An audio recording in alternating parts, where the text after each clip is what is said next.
The life participation approach to aphasia is structured around 5 core values that serve as guides to assessment, intervention, research, and ongoing care. Here is the first core value. The explicit goal is enhancement of life participation. People with aphasia, and everyone who knows them well, realize that life changes the minute they find out that they cannot easily say what they want to say or always understand what others say. Aphasia takes away their ability to effortlessly communicate. A lot of people don't give me time to express myself. And it's difficult for me to express myself, but the thoughts are still there.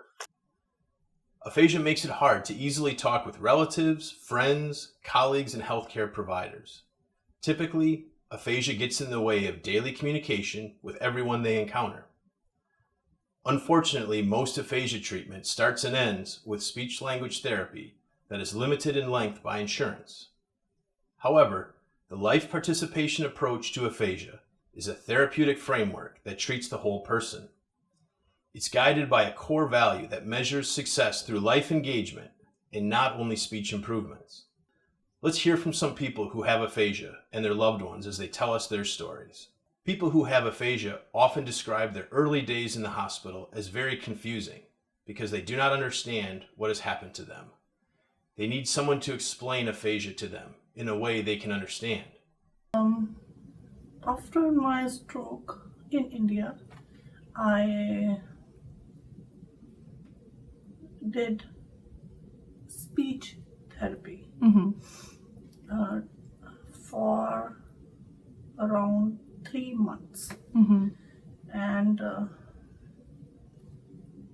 at that time, I was not knowing that it is my aphasia. Right. Well, aphasia has changed my life because you can't talk. You can't do the things you used to do. You want to talk with people, but they don't understand what you're trying to say. It's like aphasia is like being in jail inside of yourself. So when the nurses came in to talk to you, did they talk directly to you or did they talk to somebody else? I talked to somebody else. So did they know that you were still smart?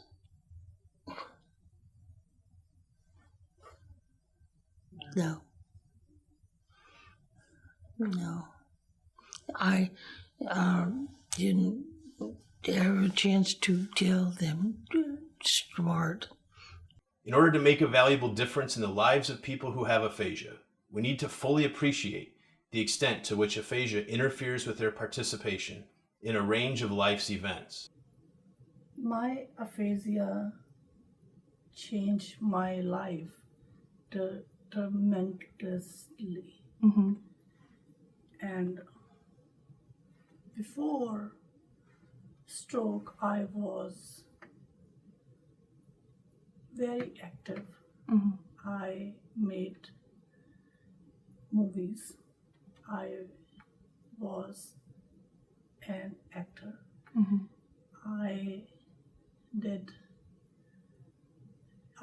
was going to do PhD. I did MA in anthropology. I did MFA in documentary films, and I traveled a lot. Before I was very brave and bold, and today I am timid. As far as life has changed, I no longer work on computers.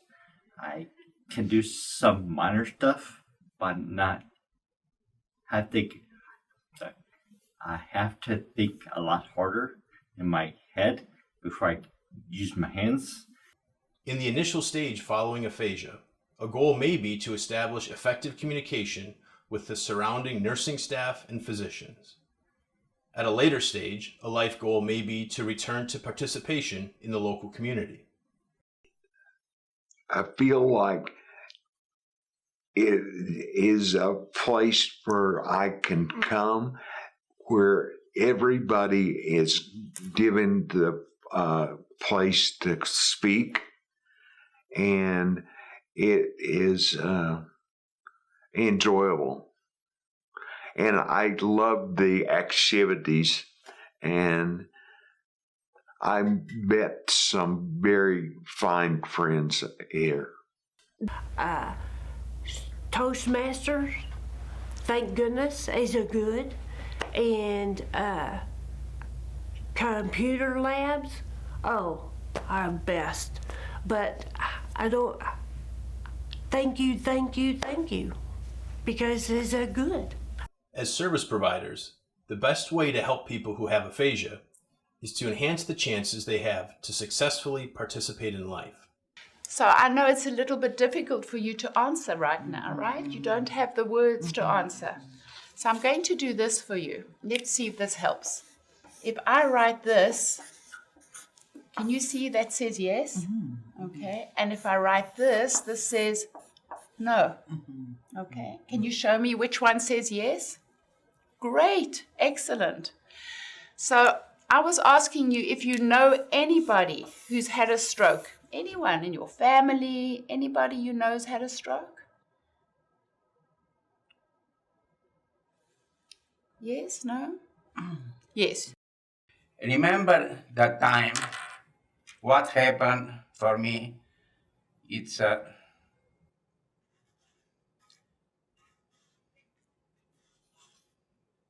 Wow. That's detailed. But which of these things would you like us to focus on in the meeting? Your progress, family issues, decisions that need to be made, the living arrangements, your independence, socialization, and anything else? This. Your independence. Yes. Right. Your paintings, of course. new. Yeah, a new one. I have everything. Do you see how I communicate with you? You say something, I write it down. Then I check with you. Did you mean this? Did you mean that? Right? That way, we know we are going together in the right direction. Probably because once I did get included at the Aphasia Center and was able to see a simple little session of how to communicate better using simple yes and no questions and narrowing it down, starting wide range and narrowing it down, the communication began to expand and be much better for the both of us and reduce some of the frustration, not just on my part, but also on his part, because he's trying to communicate just as hard as we're trying to communicate with him. We are their connection to the world of words. Let's remember that relevant life participation goals can be included to help a person better navigate their needs within acute and rehabilitation care settings as well as chronic stages. Listening carefully to their own life goals, we can provide people with aphasia with a toolbox of communication strategies they will need to express themselves at every stage of post-aphasia life. People with aphasia can still be active in the world if we create the opportunities that provide communication access to everyday experiences.